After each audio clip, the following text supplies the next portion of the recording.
infelizmente, é uma situação dolorosa, porque a gente precisa tomar cuidado mesmo. Eu falo que esse vírus é traiçoeiro, então não baixe a guarda.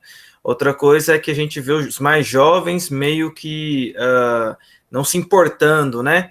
E são vetores de transmissão, porque agora está todo mundo indo, eu estou vendo muitos eventos que o pessoal está participando, então é a gente tomar cuidado, você que é mais idoso, no contato aí com os mais jovens, porque eles são vetores de transmissão e o mais velho acaba sofrendo. Então, muito cuidado, muita atenção a respeito a isso. Obrigado, doutora Sara, pelas informações aqui de Campinas. Oremos para que a cidade de Campinas continue melhorando e o nosso país também.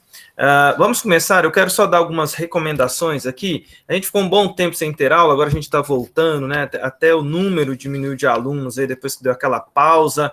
E aí a gente precisa retomar aqui, né? Semana passada a gente teve um número bem menor de alunos e a gente está retomando aí aos pouquinhos. Avisos importantes. Deixa eu passar os avisos aqui que tudo é novo, então a gente precisa ter algumas orientações importantes. Na semana passada eu vi que alguém abriu a câmera e estava numa... Eu acho que foi numa situação sem ver, que tinha aberto a câmera, estava quase mostrando que não precisava, viu, gente? Então, você que gosta de abrir a câmera, cuidado com a câmera, tá? A câmera mostra o que não precisa. Então, assim, a gente está numa aula de escola dominical, é como se a gente estivesse na igreja. Esses dias eu estava vendo uma pessoa que estava participando de uma aula de escola dominical, que ela se arrumou como se estivesse indo para a igreja, né? Toda arrumadinha, toda... Então, assim, não é que precisa vir todo arrumadinho, que igual eu não estou todo arrumadinho, né? Dei um tapa no visual aqui. Mas se você abrir a câmera, cuidado, tá bom? Às vezes você está assistindo a aula deitado, às vezes você está assistindo a aula aí na cama, às vezes você está assistindo a aula... Cuidado com abrir a câmera. Um problema que está acontecendo em situações online é o fato de a gente estar na casa da gente, a gente às vezes se esquece, deixa a câmera ligada em situações que a gente não deveria, não abriria em outra situação. Então, especialmente os mais que não são tão nativos digitais, cuidado com a câmera, que a câmera ela é traiçoeira, tá bom? Então, fiquem atentos aí com a câmera aí para não mostrar o que não precisa, especialmente na hora da aula, tá? Semana passada também, a gente começou um assunto aí, que é um assunto muito delicado, que eu preciso dar a atenção de vocês, tá? E por conta disso, às vezes a gente chama a atenção de um ou outro, quero até de público aqui, dizer aqui, chamei a atenção de algumas pessoas, eu vi que a Leda ali depois pediu toda a desculpa, né? Leda, você é muito preciosa para nós, e como receptora que você é da igreja, que trata os visitantes aí, né? Você é sempre preocupada com as visitas. Minha querida amiga Leda, aqui na sala de aula você tem toda a liberdade de poder estar cuidando das pessoas. A Leda, a professora, sabe disso melhor do que ninguém, né?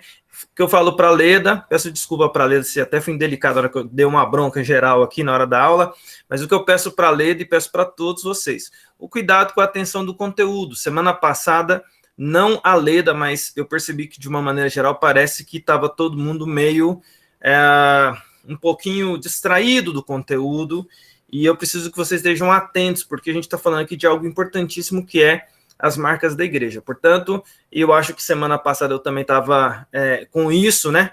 Abri uma câmera lá quase mostrando o que não devia, e eu vi que o pessoal não estava muito atento, fiquei um pouquinho estressado. A Patrícia falou assim, você está estressado. Eu falei, não estou estressado, mas eu preciso, como professor, cuidar dos meus aluninhos aqui, né? Então, meus alunos aqui da doutrina, peço que vocês tomem cuidado com essas questões, tá bom? Dentro disso, é uma honra ter vocês aqui nessa manhã, é uma honra a gente poder estar tendo essa aula aqui de doutrina e a gente seguir, né? Inclusive, eu começo a aula Sara e Samuel. Semana que vem, eu vou estar num compromisso na Bahia, né? Compromisso na Bahia, virtual, mas vou estar na Bahia, na escola dominical e no culto à noite, numa igreja lá de Irecê da Bahia, e eu peço que o Sara e Samuel vejam aí entre vocês quem pode dar aula para nós na semana que vem, tá bom? Muito bem, dado esses avisos, vamos para o nosso assunto de hoje, 10h40, vamos começar a nossa aula dessa manhã. Eu quero começar com uma oração, pedindo para Deus nos abençoar nessa aula dessa manhã, para que Ele fale ao nosso coração, para que Ele nos abençoe, para que Ele nos oriente aqui nessa aula dessa manhã. Eu vou pedir para o presbítero Eduardo, que está arrumando ali seus fones de ouvidos ali, ó, meu amigo Eduardo, está ali se ajeitando ali com seu fone de ouvido. Edu, você pode orar para nós? Meu querido amigo e presbítero aqui, você ora pedindo para Deus nos abençoar na aula dessa manhã? Sim, sim. Então vamos orar. Pai, nós agradecemos por podermos, Pai, nos reunir virtualmente, Obrigado, Deus. podemos ouvir a Tua palavra, Pai, mesmo não podendo estar presente. Oh, Deus. Agradecemos, ó Pai, porque isto tem nos ajudado, tem trazido ensino, tem trazido conforto, tem trazido paz, ó Pai. Nós, ó Pai, pedimos agora que Tu fales conosco. Tu Amém. uses o reverendo Alexandre, que ele possa ser instrumento Teu, possamos ouvir a Tua palavra com atenção, guardá-la no nosso coração, guardá-la na nossa mente para praticar, ó Pai. Oh, Deus. E desta forma, Pai, estarmos vivendo a Tua palavra e anunciando que Jesus Cristo é Senhor e Salvador, e que, apesar de todas as circunstâncias, ó Pai, todas as dificuldades, nós entendemos o Teu amor, entendemos Sim. a Tua misericórdia, e sabemos, ó Pai, que podemos confiar e depender de Ti e que esse tempo vai passar.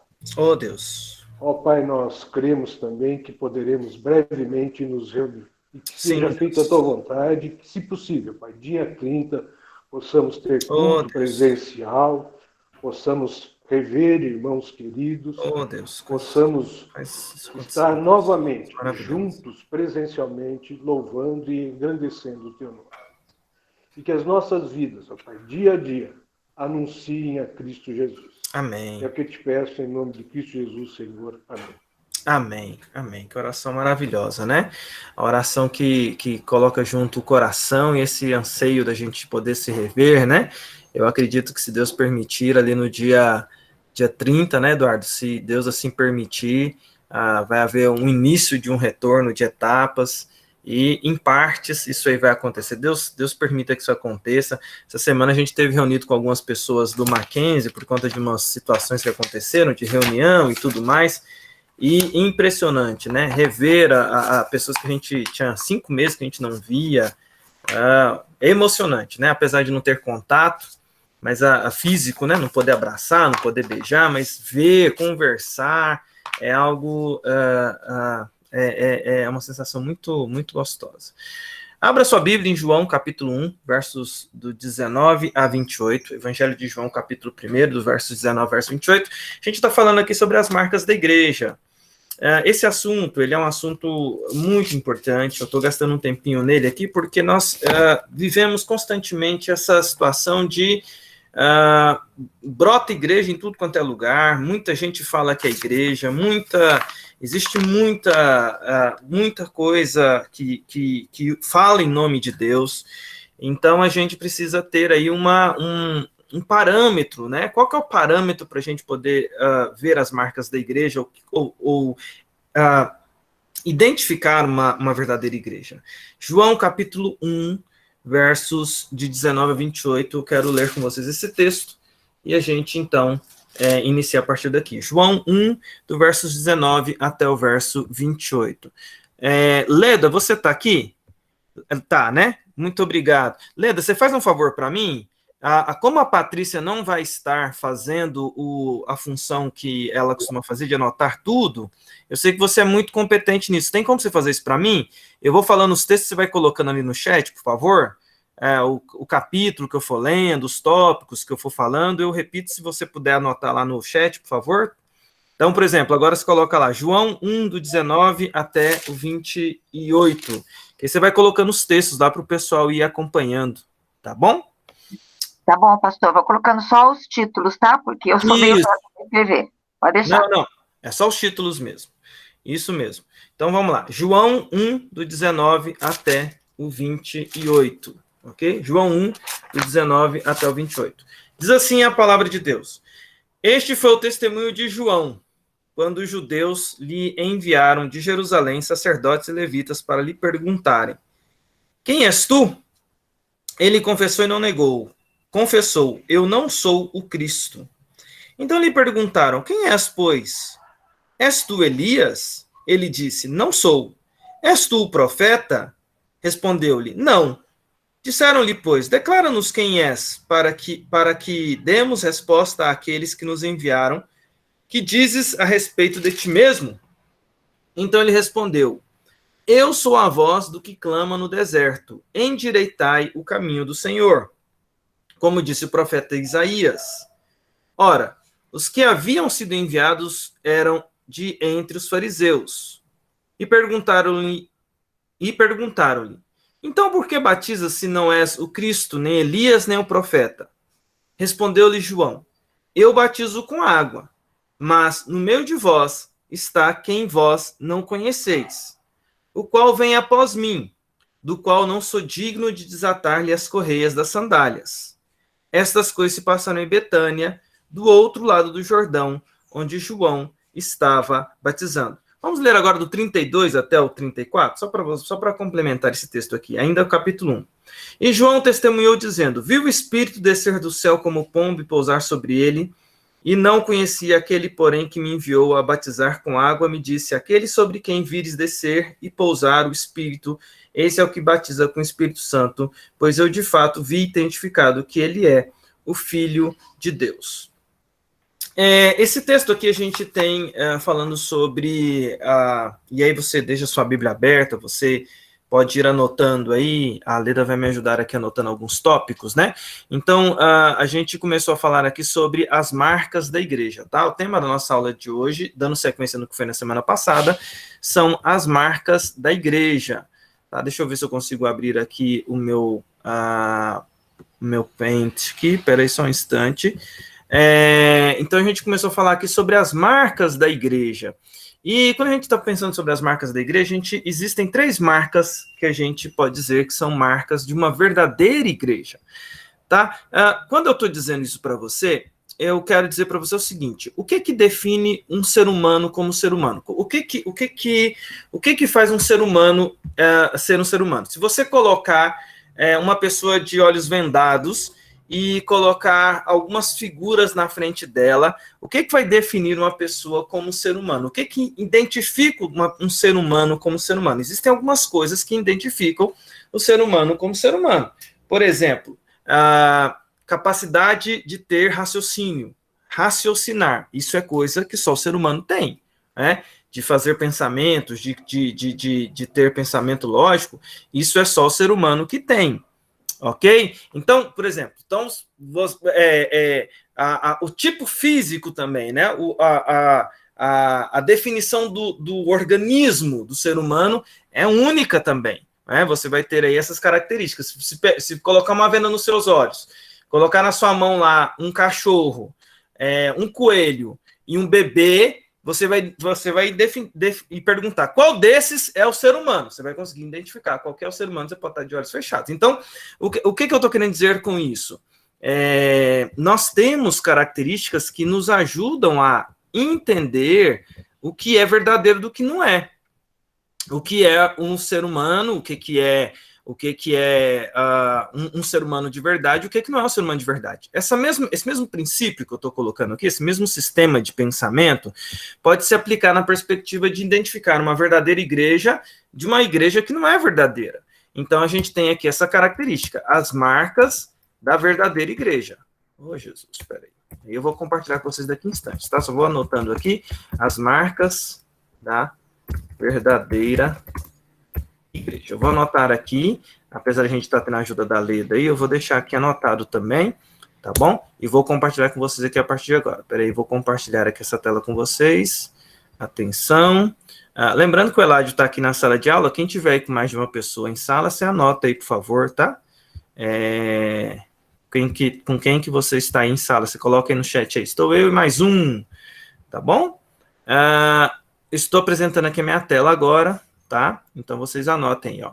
As marcas da verdadeira igreja. Nós temos 3 marcas da verdadeira igreja. A primeira delas, nós falamos aqui na semana passada, tá?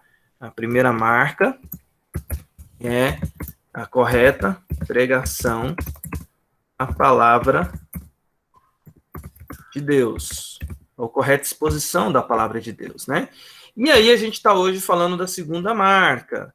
Qual que é a segunda marca, meus queridos irmãos? Aí, essa é uma interrogação lá sem querer. Qual que é a segunda marca? É os sacramentos.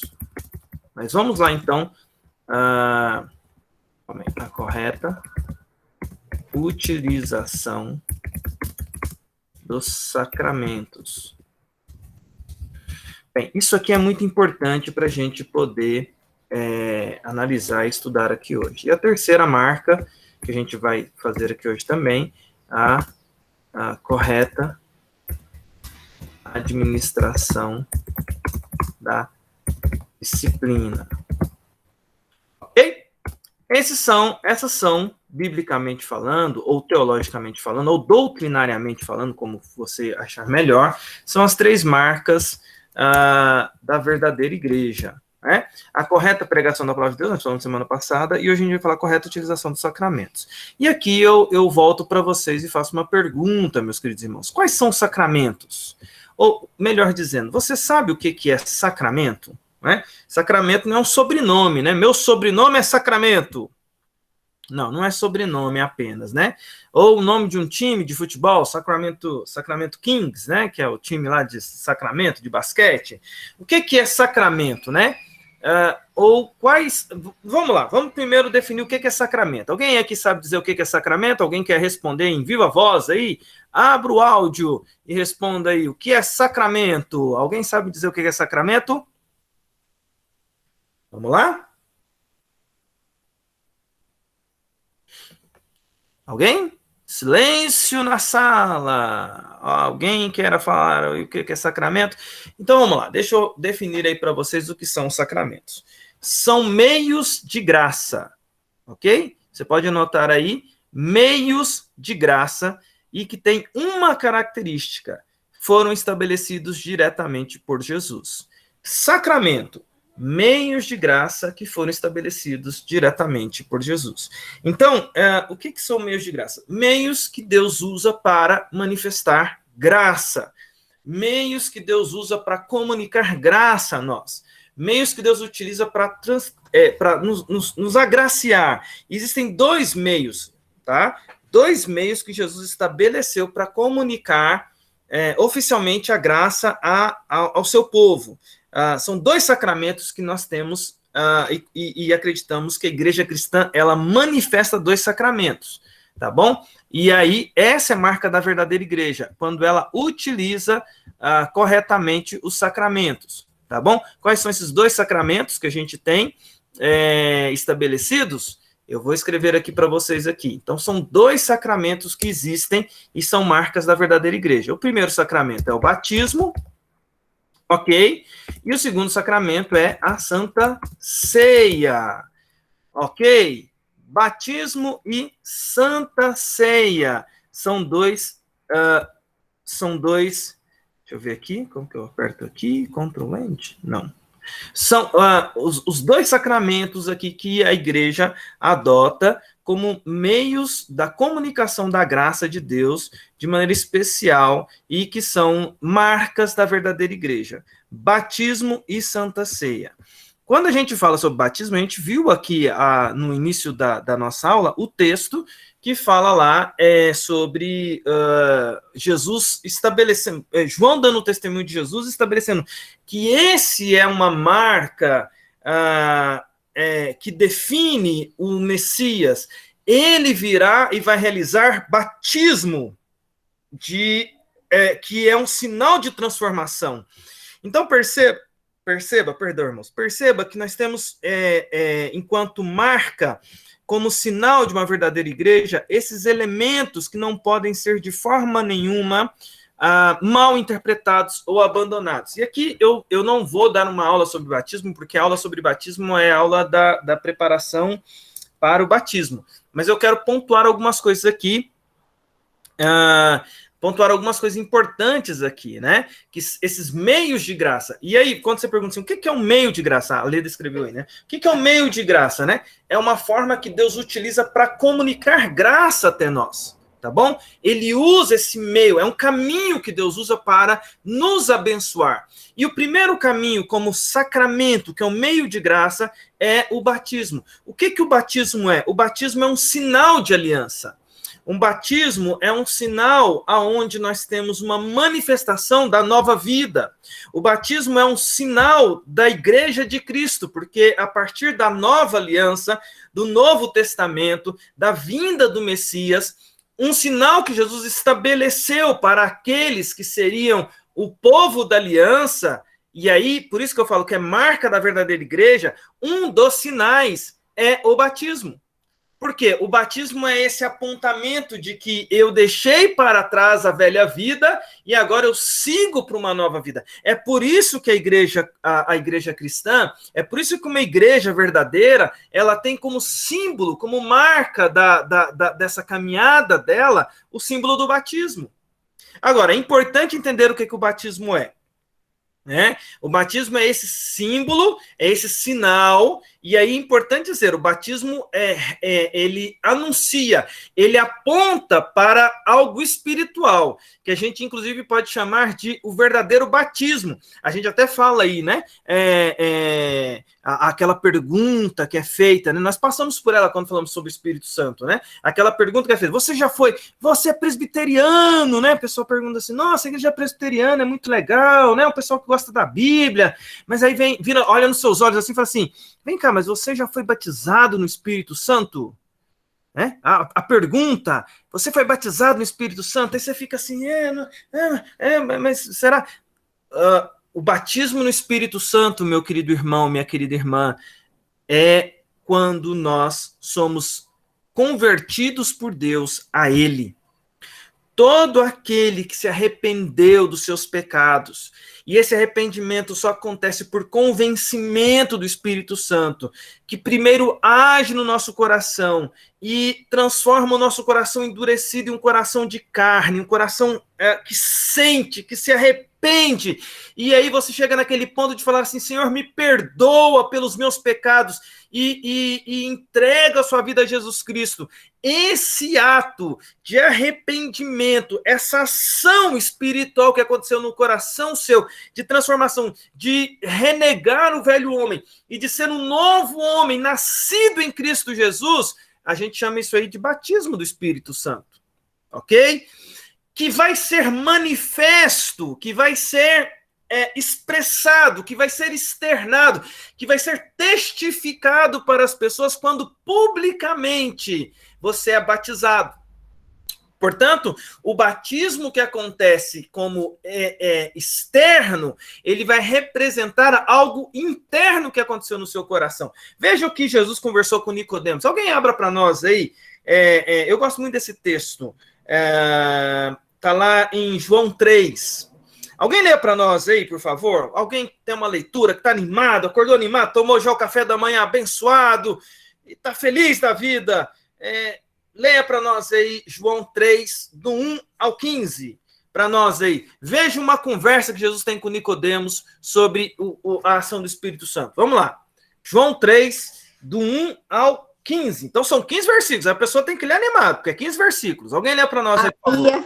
Havia entre os fariseus um homem chamado Nicodemos, um dos principais dos judeus. Este, de noite, foi ter com Jesus e lhe disse, Rabi, sabemos que és mestre vindo da parte de Deus, porque ninguém pode fazer estes sinais que tu fazes se Deus não estiver com ele. A isto respondeu Jesus, em verdade te digo que, se alguém não nascer de novo, não pode ver o reino de Deus. Perguntou-lhe Nicodemos, como pode um homem nascer sendo velho? Pode, porventura, voltar ao ventre materno e nascer segunda vez? Respondeu Jesus, em verdade te digo, quem não nascer da água e do Espírito não pode entrar no reino de Deus. Grifa, vem cá, calma, Rutinha, grifa esse texto aí, ó. Quem não nascer da água e do Espírito, ele está fazendo referência ao quê, gente? Ele está fazendo referência a esse novo nascimento que o Espírito Santo faz no nosso coração. Olha que coisa mais linda, o renascer, regeneração. Nascer de novo, em Cristo nós nascemos de novo, isso é sensacional, o batismo do Espírito Santo, a conversão, é nascer de novo. É isso que Jesus está dizendo. Prossegue, Rutinha. O que é nascido da carne é carne, e o que é nascido do espírito é espírito. Não te admires de eu te dizer, importa-vos nascer de novo. O vento sopra onde quer, ouves a sua voz, mas não sabes de onde vem, nem para onde vai. Assim é todo o que é nascido do espírito. Pausa, Rutinha. Grifa aí na sua Bíblia, meu irmão. Assim é todo que é nascido do Espírito. Aí é que está a conversão, o agir do Espírito Santo, é esse batismo espiritual. Esse é o batismo do Espírito Santo, é o batismo da conversão, do arrependimento. Quando eu me rendo a Jesus, falo, Jesus, eu reconheço que sou pecador, peço perdão pelos meus pecados. Essa obra, essa confissão que é feita primeiro no seu coração, é obra do Espírito que faz você nascer de novo. Assim é todo que é nascido do Espírito Santo. Segue, Rutinha. Então lhe perguntou Nicodemos, como pode suceder isto? Acudiu Jesus, tu és mestre em Israel e não compreendes estas coisas? Em verdade te digo que nós dizemos o que sabemos e testificamos o que temos visto. Contudo, não aceitais o nosso testemunho. Se tratando de coisas terrenas não me credes, como crereis se vos falar das celestiais? Ora, ninguém subiu ao céu, senão aquele que de lá desceu, a saber, o Filho do Homem, que está no céu. E do modo por que Moisés levantou a serpente no deserto, assim importa que o Filho do Homem seja levantado, para que todo que nele crê tenha a vida eterna. E aí, na sequência, tem aquele texto que nós conhecemos, né? Porque Deus amou o mundo de tal maneira que deu seu Filho unigênito para que todo aquele que nele crê não pereça, mas tenha a vida eterna. Veja que esse texto famoso de João 3,16, que a gente conhece ele, está dentro do contexto de uma conversa de Jesus com Nicodemos. E nessa conversa de Jesus com Nicodemos, Jesus está falando, olha, é o Espírito Santo quem vai fazer nascer de novo. Então, essa ação de nascer de novo, que é a ação da conversão, é obra do Espírito, e esse é o batismo espiritual, ok? Esse é o batismo espiritual que acontece, tá? Esse é o agir espiritual. E aí você pode perguntar, mas reverendo, e ao longo da caminhada a gente não tem um momento de fortalecimento espiritual, de renovação? Sim. Quanto mais eu me relacionar com o Espírito Santo, quanto mais me relacionar com Deus e buscar uma vida de santidade, a tendência é que existam, sim, momentos de intensa comunhão com o Espírito Santo. Mas batismo do Espírito Santo acontece na conversão, tá, irmãos? Portanto, todo presbiteriano, aliás, todo convertido, verdadeiramente convertido, ele foi batizado no Espírito Santo. E aí, o batismo que acontece ali da água, ele é esse complemento, ele é essa anunciação, é externar. A gente sempre, quando vai batizar alguém, a gente que é pastor, né? Você pode reparar que no sacramento, nessa ministração desse sacramento, o pastor fala assim, olha, a gente está trazendo aqui o externar, a testificação, como diz Jesus, aquele que me confessar diante dos homens, eu confessarei diante de Deus. Então, estou externando aos homens, eu estou fazendo uma aliança externa, eu estou anunciando algo que é interno do meu coração. Aí o batismo, eu estou externando algo que já aconteceu dentro de mim. Portanto, o batismo tem essa característica. O batismo tem esse aspecto de externar algo do meu coração. E é por isso que a gente, quando pergunta assim, batismo salva, pastor? A pergunta que as pessoas fazem, batismo salva, pastor? Sim e não, ok? Sim e não. O batismo verdadeiro do coração salva, porque é o arrependido. O não é que uma pessoa pode falar que é batizada no coração, e aí quem conhece o coração é somente... Quem conhece o coração, gente? Somente Deus. Uma pessoa pode falar que é batizada no coração e falar assim, pastor, eu quero ser batizado, e dar todos os elementos, mas no coração ela, de repente, não passou por um processo de arrependimento verdadeiro. E ela externamente ser batizada, mas o coração nunca se arrependeu de verdade. Então, não no sentido que se a pessoa se fia no batismo externo para achar que ela agora está segura, ela pode se enganar. Mas o batismo interno, o arrependimento, o nascer de novo, é impossível alguém ter nascido de novo não ser salvo. Entendido? Nascido de novo é salvo. E esse nascimento é no coração, como Jesus falou ali para Nicodemos. Deus tem poder de fazer alguém nascer de novo. E aí a gente tem várias formas de que essa forma externa é manifesta. E aí, apenas aqui umas questões aqui rápidas, tá? Para eu poder seguir para a aula. Mas questões rápidas que envolvem doutrina, tá? Então a gente está falando de doutrina, eu preciso dar esses elementos para vocês.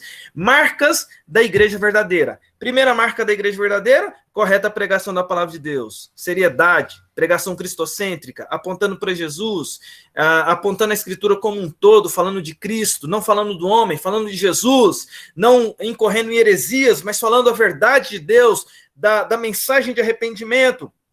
Segundo aspecto, a utilização dos sacramentos. Primeiro sacramento, nós estamos falando aqui, batismo, e os elementos do batismo, que é algo que acontece internamente e que é expressado externamente através desse sinal, que é através da água, que foi Jesus que estabeleceu através de João Batista, como símbolo agora da igreja cristã, e a partir daí, e vocês sabem disso, né? A partir daí é o símbolo que a igreja vai utilizar. Inclusive, se alguém quiser abrir aí para a gente ler esse texto aqui, ó, que é o ato que passa então a acompanhar a igreja cristã, abra lá em Atos, capítulo 16.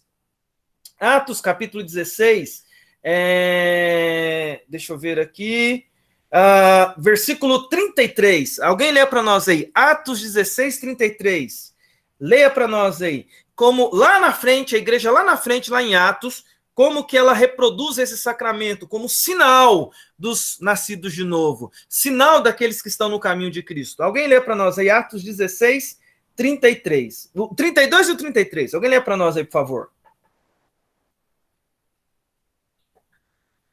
Pode ler, vamos lá. Rápido.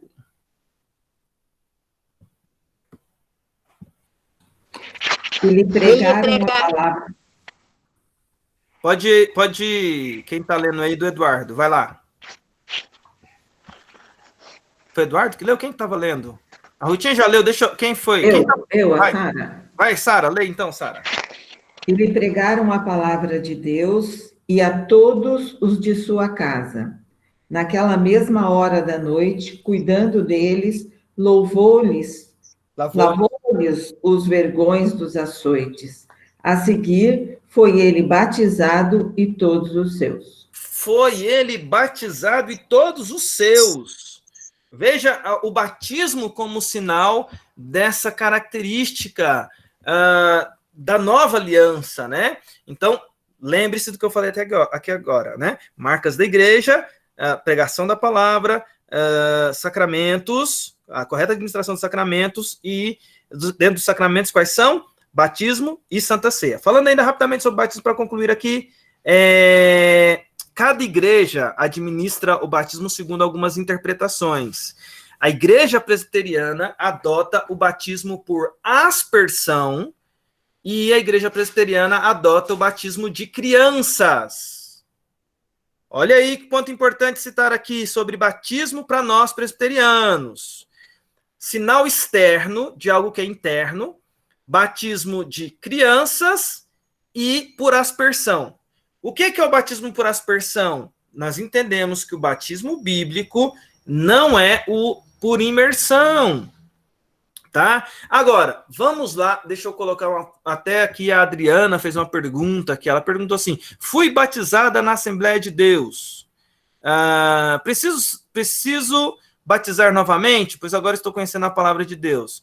Então, Adriana, respondendo a você e respondendo os irmãos aqui, a igreja presbiteriana é uma igreja que entende que o sinal da conversão verdadeira e das igrejas que são, a gente considera igrejas irmãs, igrejas que a gente pode ter alguma divergência teológica aqui, a colar de coisas que não são cruciais, a igreja Assembleia de Deus, a igreja presbiteriana, tem ministrações diferentes do batismo.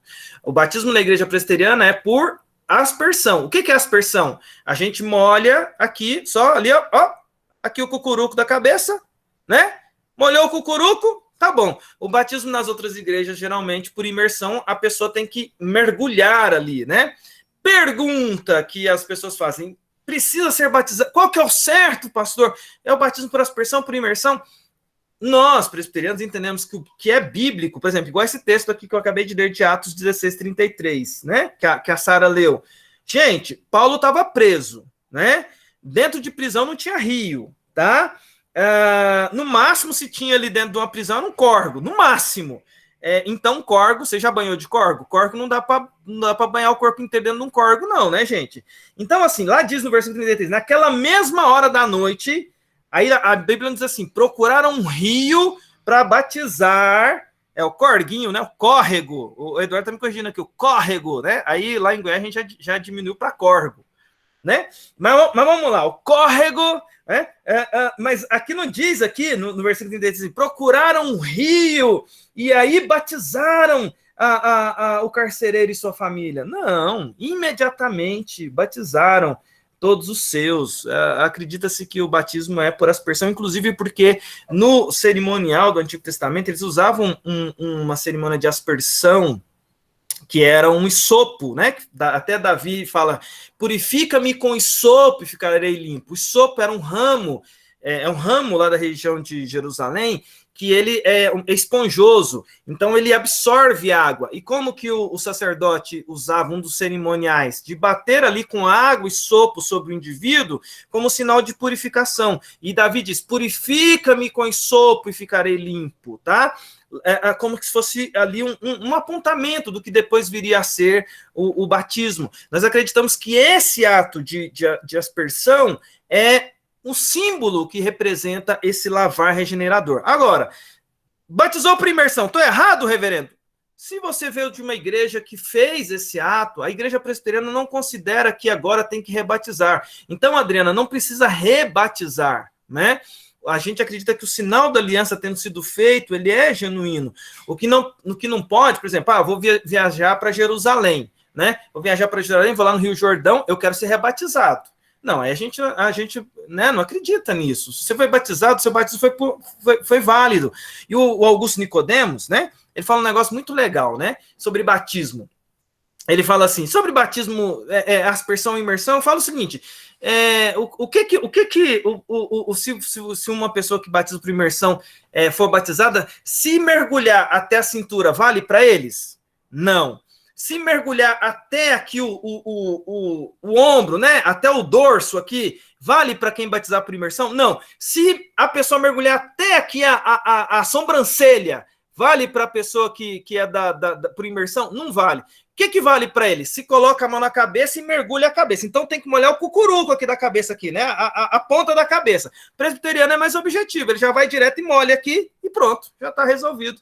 É o que o reverendo Nicodemos fala. O presbiteriano ele é mais objetivo, já vai ali direto, né? Não precisa ir do corpo inteiro. Aqui é que importa, e aí o presbiteriano já vai lá e vai direto na cabeça, né?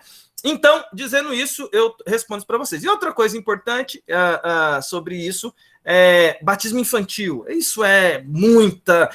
a gente pode até ter uma aula delimitando isso aqui, porque eu não posso ficar muito tempo, porque o meu tempo já está avançado, mas apenas respondendo aqui sobre batismo infantil. Meus irmãos, se tem uma doutrina que eu amo na igreja presbiteriana, é o batismo infantil. Por quê? Porque nós, presbiterianos, lembra que eu falei que o batismo é um sinal interno de uma ação do Espírito Santo? O batismo nunca é confiado em nós. É uma aliança que a gente não confia em quem está fazendo a aliança, dizendo o seguinte, olha, eu confio em você, que você vai fazer. Não, meus irmãos, o batismo é um sinal de uma aliança que Deus faz conosco, no qual a gente acredita o seguinte, é Deus quem vai nos sustentar nessa jornada, e a confiança não é nem quem está fazendo as promessas humanamente falando, é Deus quem cumpre as promessas que são feitas. A parte da aliança que a gente faz na igreja quando está sendo batizado, a parte que importa é o Deus que promete e cumpre. Homem muda de opinião, mas Deus é aquele que sustenta, a gente sustentado por Deus. Eu me lembro quando eu fui batizado, porque eu vim para a igreja já grande, né? Eu lembro quando eu fui batizado da minha emoção no culto. Eu, minha irmã, a gente foi batizado no mesmo culto, já era grande, já estava com 17 anos, 16, 17 anos.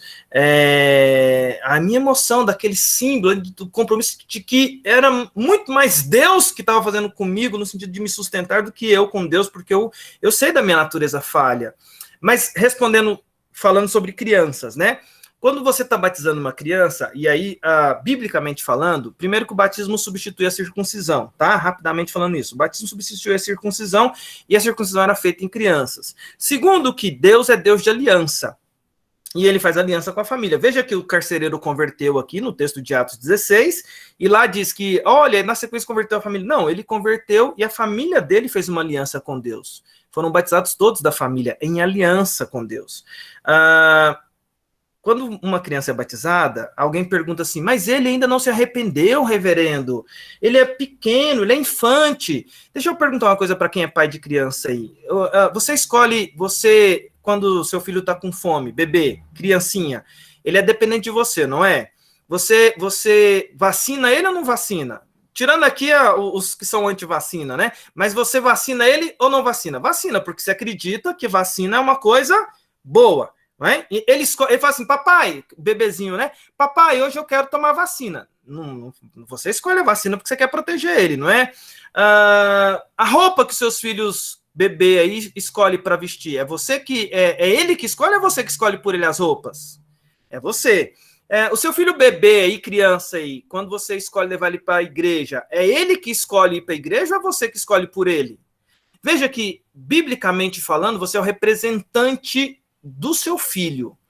Por que não assumir a representação espiritual pelo seu filho também?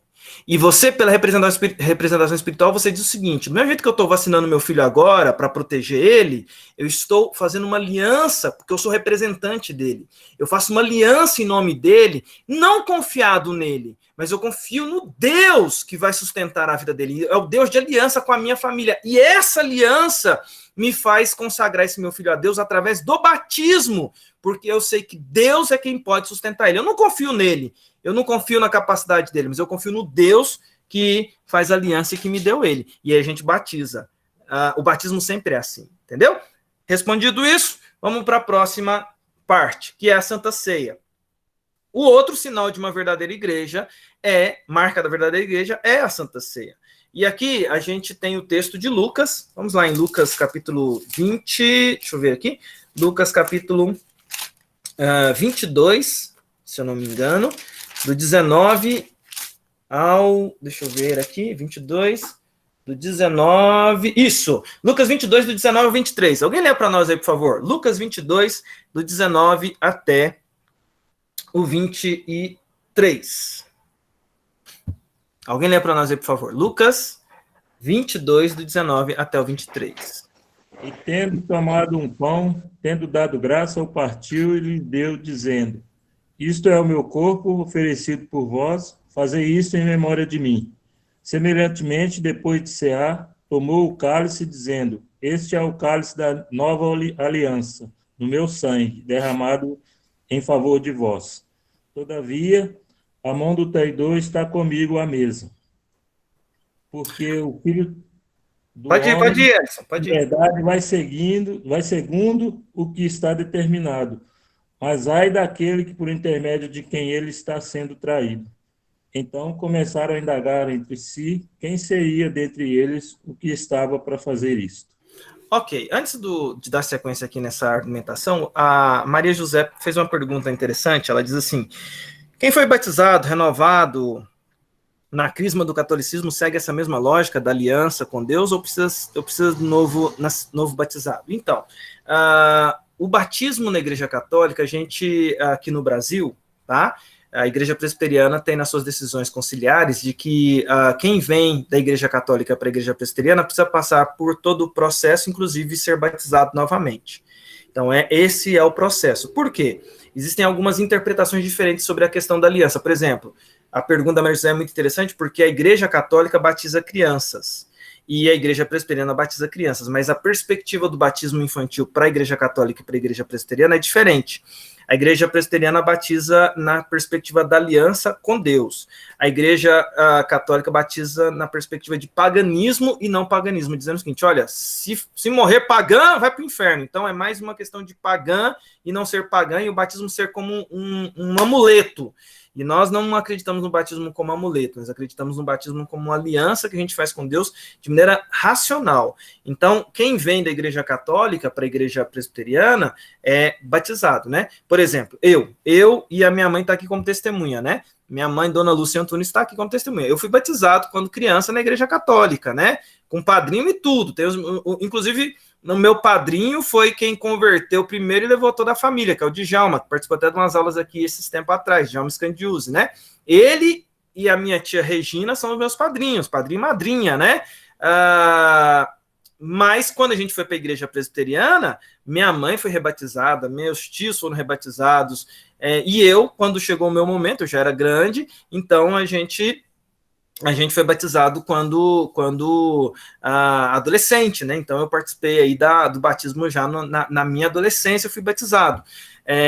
Então a gente passa por esse processo de quem vem da Igreja Católica de fazer o batismo por causa dessa correção de visão, tá bom, Maria José? Essa é a perspectiva que a gente adota na Igreja Presbiteriana. Mas vamos lá, seguindo para a questão da Santa Ceia. O outro sacramento é a Santa Ceia. E aí, importante dizer sobre a Santa Ceia, veja a característica de batismo e Santa Ceia. Ambos instituídos por Jesus. Então, marca da verdadeira igreja, sacramentos. Qual que é a marca do verdadeiro sacramento instituído por Jesus? Por quê? Olha a diferença aí, que a bola que a Maria José levantou e eu aproveito ela para utilizar mais um pouquinho. A Igreja Católica tem 7 sacramentos. Tá? A Igreja Católica lá considera eu lembrava isso de cor, agora faz tempo que eu não mexo com isso, eu esqueci, né? Mas eu sabia todos os 7 sacramentos da Igreja Católica. Mas ela é a Eucaristia, o batismo, a extrema-unção, o casamento, e tem outros lá. Eu não lembro agora dos demais. A Igreja Católica tem 7 sacramentos. O porquê que a Igreja Presbiteriana tem 2 sacramentos? Veja marcas da verdadeira igreja, porque a gente entende que sacramento é aquilo que foi instituído por Jesus. E o que foi instituído por Jesus? Santa Ceia e batismo. O casamento, ele é maravilhoso e algo digno, mas não é um sacramento. Inclusive, a gente, enquanto igreja, às vezes trata o casamento como sacramento, e não é, tá? Casamento não é sacramento. Tá bom, irmãos? Isso a gente pode falar isso numa outra aula, tá? É uma aliança, é algo importantíssimo, mas não tem esse fator de sacramento. Sacramento é o meio de graça instituído por Jesus. Essa é a definição de sacramento, tá? E aí a Santa Ceia é esse outro meio de graça instituído por Jesus. A gente leu aqui Lucas 22, onde Jesus está ali às vésperas de cumprir a sua missão, e ele estabeleceu lá o batismo para substituir a circuncisão, e agora ele estabelece a Santa Ceia para substituir a cerimônia da Páscoa, porque a cerimônia da Páscoa era celebrada por conta daquele ato histórico da libertação do povo do Egito, e agora a Páscoa ganha um novo significado em Jesus, porque agora o Cordeiro de Deus, o Cordeiro Pascual, o Cordeiro que tira o pecado do mundo, vai à cruz do Calvário. E Jesus precisa então fazer com que agora a Santa Ceia aponte, ele estabelece esse elemento que aponta para esse sacrifício e ressurreição. E aí Jesus então estabelece a Santa Ceia, que é o pão e o cálice, né, o caso o vinho, como símbolos do seu corpo que está sendo entregue na cruz e do seu sangue que está sendo derramado na cruz. A Santa Ceia é esse elemento como marca da verdadeira igreja. Então, uma verdadeira igreja, ela vai administrar aos fiéis a ceia do Senhor. O que é a ceia do Senhor? É o pão e o cálice, o pão e o vinho,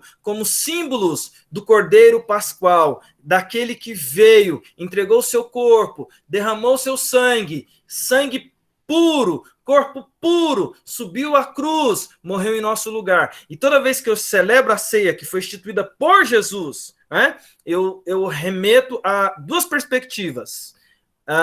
Eu olho para o passado e vejo Jesus morrendo na cruz em meu lugar. Portanto, a Santa Ceia é esse ato de profunda comoção de relembrar o sacrifício de Cristo, mas eu olho para o futuro e eu lembro das bodas do Cordeiro, quando Jesus diz, um dia a gente vai ter uma celebração já na vitória final, na consumação. Isso, para mim, é sensacional.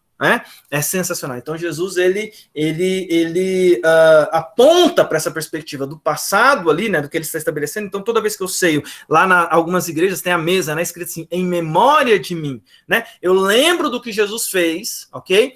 E eu olho para o futuro e eu aguardo as bodas do Cordeiro, eu aguardo a volta de Jesus, onde vai ter a celebração das bodas, e aí onde já terá se concluído absolutamente tudo.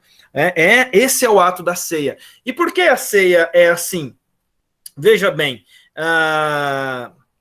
veja bem a questão da ceia e algumas coisas importantes. Bem, como que nós interpretamos a Santa Ceia? Como que a Igreja Presbiteriana interpreta? E a gente interpreta da forma mais bíblica, aos nossos olhos, segundo o que a gente estuda da Escritura.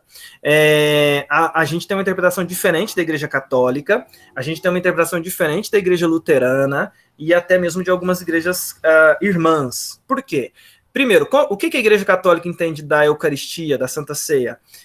A Igreja Católica diz que na hora que o padre, o sacerdote, ele consagra o pão e o vinho, aquilo ali se transforma literalmente no corpo e no sangue de Jesus. Isso se chama transubstanciação. E a gente não acredita nisso, tá?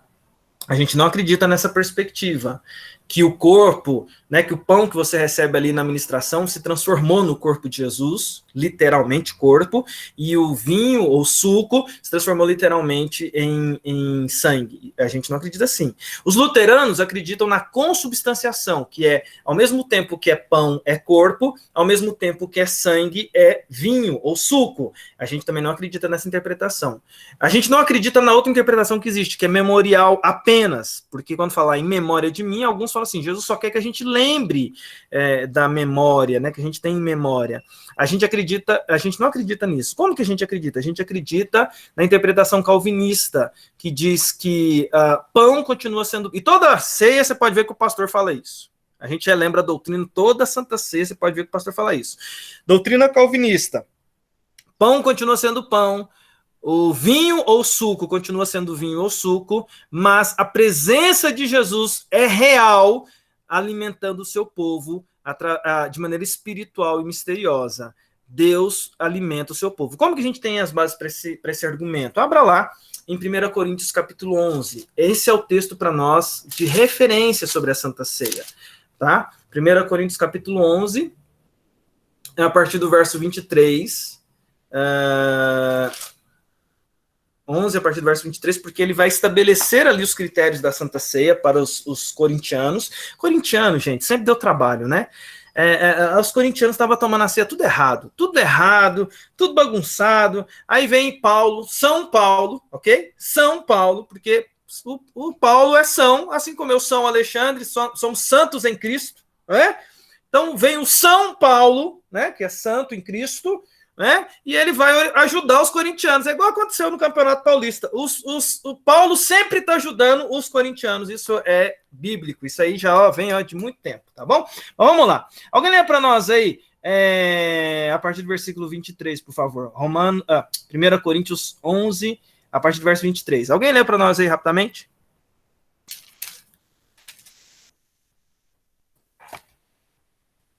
Vamos, minha gente, o tempo está acabando. Porque eu recebi do Senhor o que também vos entreguei, que o Senhor Jesus, na noite em que foi traído, tomou o pão e, tendo dado graça, o partiu e disse, isso é o meu corpo que é dado por vós, fazei isso em memória de mim.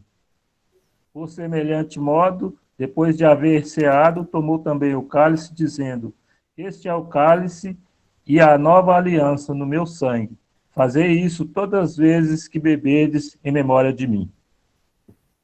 Pode seguir. Porque todas as vezes que comerdes este pão e beberdes o cálice, anunciais a morte do Senhor até que ele venha. Por isso, aquele que comer o pão ou beber o cálice do Senhor indignamente, será réu do corpo e do sangue do Senhor. Examine-se, pois, o homem a si mesmo, e assim coma o pão e beba o cálice. Pois quem come e bebe sem discernir o corpo, come e bebe juízo para si. Eis a razão porque há entre vós muitos fracos e doentes, e não poucos que dormem. Só até aí, Ellison. Muito obrigado.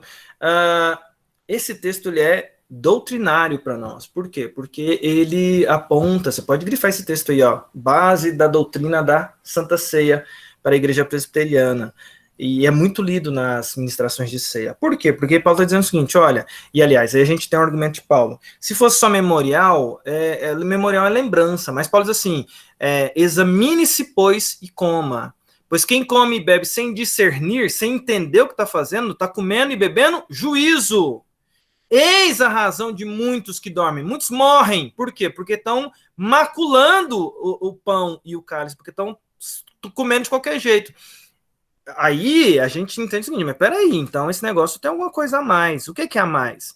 Mas não é que o corpo se transforma, não é que o pão se transforma em corpo. Se o pão se transformasse em corpo, a gente estaria matando Jesus de novo. E a missa faz isso. A gente tem uma crítica teológica muito firme à perspectiva católica de missa, porque a missa é um sacrifício de Jesus. A ceia, quando eles falam que é o corpo, ele está sendo morto de Jesus, e sendo morto de novo. E o sacrifício de Jesus é único e suficiente. Então, não tem por que virar corpo de novo. Mas não é só uma memória, que eu tô lembrando. Não, porque Paulo diz, olha, se fizer errado, é juízo. Tem que ser administrado de maneira correta. E aí, o que a gente interpreta, então? Que o corpo continua sendo corpo, o vinho ou o suco continua sendo vinho ou suco, mas espiritualmente Jesus alimenta a nossa alma. A Santa Ceia é alimento para a nossa alma. Deixa eu pontuar algumas coisas importantes que talvez vocês possam estar pensando aqui nesse momento, inclusive sobre essa época de pandemia, né? Deixa eu até ver se tem perguntas aqui para poder responder. Santa Ceia, a Leda daqui está me ajudando. Pastor, qual a visão da IPV sobre Santa Ceia online? Ah, tá bom. Aí a Priscila já soltou o ponto aqui, né, importante aqui, mas tá bom. Eu vou responder aqui porque a gente chegou nesse ponto de Santa Ceia como marca da verdadeira igreja. Vamos lá, algumas coisas importantes. Como que funciona a Santa Ceia, então, na igreja presbiteriana? Primeiro que a gente administra a Santa Ceia para os que são batizados. Então, os sacramentos estão unidos. Quem é que toma Santa Ceia na igreja? Quem é batizado. Quem é batizado, geralmente, ou é membro de uma igreja aqui, ou membro de uma igreja em algum lugar. Por isso que a gente sempre fala, o pastor sempre fala, a ceia é do Senhor, não é da igreja presbiteriana, porque a igreja presbiteriana também tem um pensamento seguinte, qualquer pessoa que foi batizado e fez a sua pública profissão de fé e mostrou sinais de arrependimento, o batismo dá acesso à ceia, e não é o batismo da igreja presbiteriana, é o batismo do Senhor Jesus. Então, a gente tem uma perspectiva diferente. Tem igrejas que proíbem presbiteriano de cear, sabia? Por causa do nosso batismo, mas a igreja presbiteriana não proíbe nenhuma outra igreja cristã de cear com a gente. Meus irmãos, estou quase terminando, tá? Não vou esticar aqui muito, não. Outra coisa importante, a gente quando pensa em Santa Ceia, a gente pensa que nos elementos da ceia, aí alguém pode perguntar assim, pastor, é certo tomar vinho ou tomar suco? Então, a gente tem a perspectiva do fruto da videira, né? Não pode ser suco de morango, gente. Não pode ser suco de caju. Jesus estabeleceu o fruto da videira, a uva, né? Então, a uva é o elemento que a gente utiliza. Por que em algumas igrejas toma vinho e outras igrejas não tomam vinho? Porque a gente vive num país onde o problema do alcoolismo é um problema real. E tem pessoas convertidas que vieram de vícios, inclusive abandonando alguns com muita luta, como o vício do alcoolismo, que é uma mazela. Então, algumas igrejas baseadas nisso preferem dar o suco da uva, né? O fruto da videira, o suco da uva, ao invés do vinho. É engraçado que tem algumas igrejas que servem vinho, né? Eu já vi algumas igrejas que servem vinho lá na hora da Santa Ceia. Aí fala assim, tem igreja que ministra de várias formas, né? Faz a fila do vinho, fala assim, olha, aqui do lado aqui tem o vinho e aqui tem suco de uva. Porque tem igreja que faz isso. Fica aos critérios dos irmãos. Quiser beber o vinho ou quiser beber o suco de uva. Gente, a fila do vinho é sempre a maior. É impressionante. O povo gosta do vinho mesmo, né? Então, fila do vinho e a fila do suco de uva é impressionante, né? Então, aí algumas igrejas, para evitar uma gotinha de álcool, às vezes pode despertar o velho homem, então é melhor deixar o velho homem morto mesmo e tomar um suco de uva só, tá?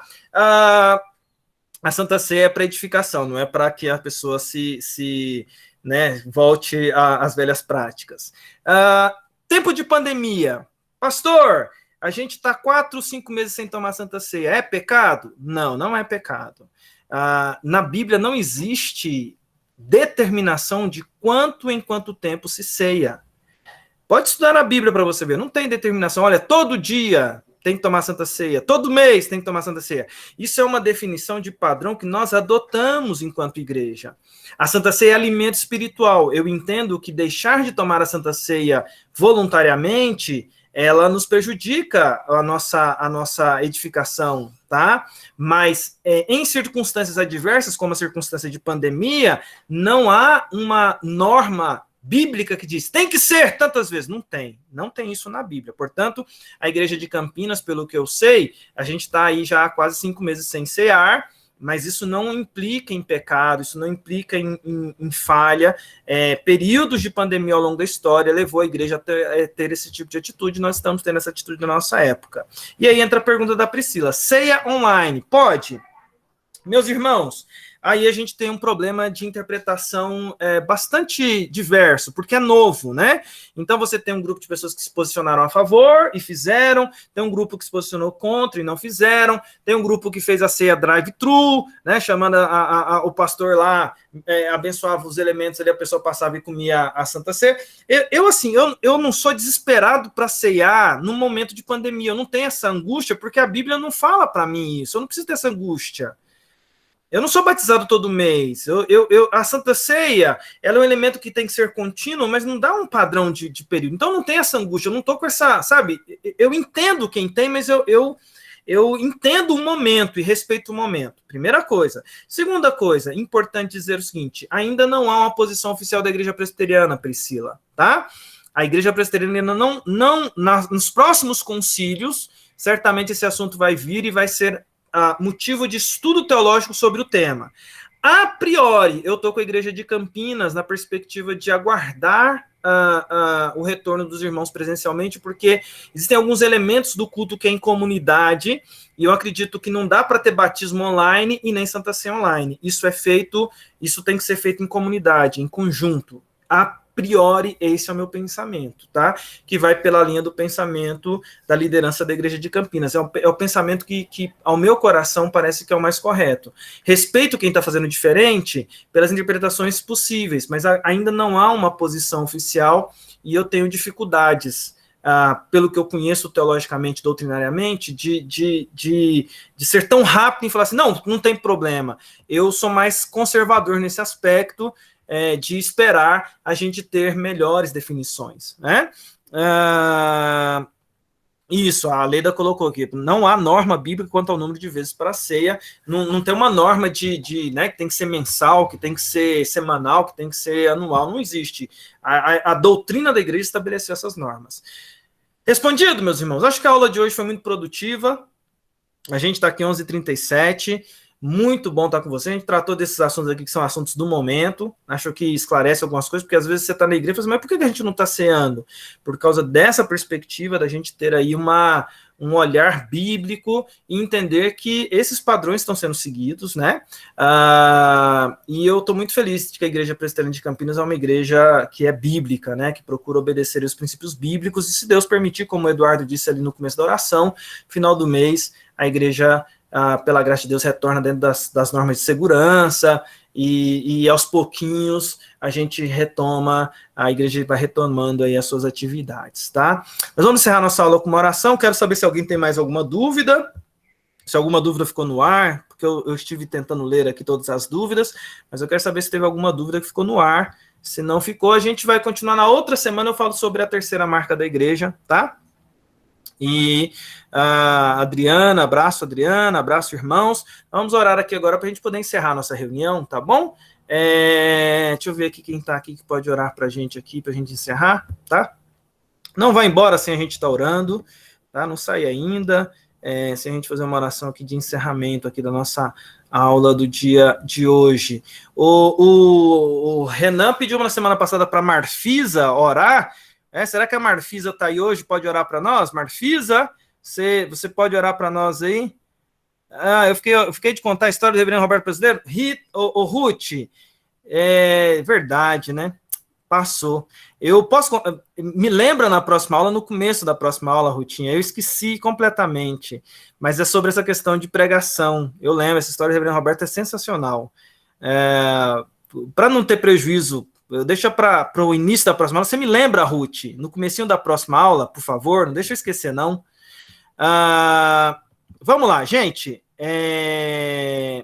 Marfisa, tá aí? Pode orar para nós? Cadê a Marfisa? Que o Renê falou, pede para minha irmã orar. Marfisa! Aí, ouviu. Marfisa, bom dia. Bom dia. Bom dia, minha irmã. Seja bem-vinda. Você está aí acompanhando as aulas aí quietinha aí, né? O Renê fala aí sobre você, que você é da Igreja Presbiteriana de onde mesmo? Da Lapa. Da Lapa, olha, igreja tradicional, igreja antiga, igreja abençoada. Eu conheço alguns pastores que passaram aí pela igreja da Lapa. Que bom, minha irmã, seja muito bem-vinda no nosso mês. Você poderia orar para nós, encerrando a nossa aula? Sim. Então tá bom, vamos orar com a Marfisa. Nosso Deus e nosso Pai, Deus de infinita bondade e misericórdia, nós te louvamos, ó Deus, por mais este dia que nos permitiu nos congregarmos e estarmos juntos, Senhor, para te louvar e também, ó Deus, para aprender um pouco mais da tua palavra. Nós agradecemos, ó Deus, pela vida do pastor Alexandre, que o Senhor Deus continue, ó Deus, dando a ele a tua unção, a tua sabedoria, ó Deus, para que ele possa, ó Deus, conduzir as aulas de acordo com a tua palavra. Nós te agradecemos, ó Deus, por cada uma das pessoas que esteve aqui nesta sala, participando deste estudo, que o Senhor Deus continue abençoando ricamente a vida de cada um de nós, ó Pai. Fica conosco neste dia e, ó Deus, perdoa os nossos pecados. Nós também te agradecemos, ó Deus, Sim, Deus. pelos 161 anos da Igreja Presbiteriana do Brasil. Verdade. Pedimos, ó Deus, que todos nós, presbiterianos, que congregamos, né, na Igreja Presbiteriana, que nós possamos, ó Deus, louvar por isso e trabalharmos ainda mais, ó Deus, para que nos próximos anos ela continue sendo essa igreja que tem levado a tua palavra para todo o país. Fica conosco, perdoa os nossos pecados, em nome de Jesus, a que te pedimos e agradecemos. Amém. Amém. Que oração abençoada, né? A Igreja Presbiteriana fez 161 anos essa semana, dia 12 de agosto, onde teve um pronunciamento oficial do reverendo Roberto Brasileiro, e ontem teve um culto dos sinos de São Paulo, tá no YouTube, inclusive, esse culto, né, dos sinos de São Paulo, pastor Roster pregou. Então, a gente fez aniversário, a Igreja Presbiteriana fez aniversário essa semana, que boa lembrança aí da Marfisa. Meus irmãos, muito obrigado pela companhia de vocês, continue orando pela Patrícia, continue orando pelo avô dela, seu Pedro, que está na UTI. A gente ainda não teve notícias do boletim de hoje, mas ontem ele estava com o coração fraco e a notícia era que a família precisava estar preparada. E vocês imaginam, né? Para a família da parte materna da Patrícia, a avó falece ontem e o avô com o coração fraco. Então, peço para vocês estarem orando pela saúde do seu Pedro, porque já faleceu a avó dela, Dona Lázara, e agora a gente precisa estar orando para Deus fortalecer a família. A Patrícia, que está longe, né, esteve lá esses dias, mas nem quis ver os avós para não ter risco, e aí esses dias acontece isso. Então vocês imaginam como que a Patrícia está, tá? Peço oração por elas. Eu agradeço muito a todos vocês aí pela aula. Tenham todos um bom dia e a gente vai se falando, tá? Um beijão para vocês. Muito bom ver todos vocês.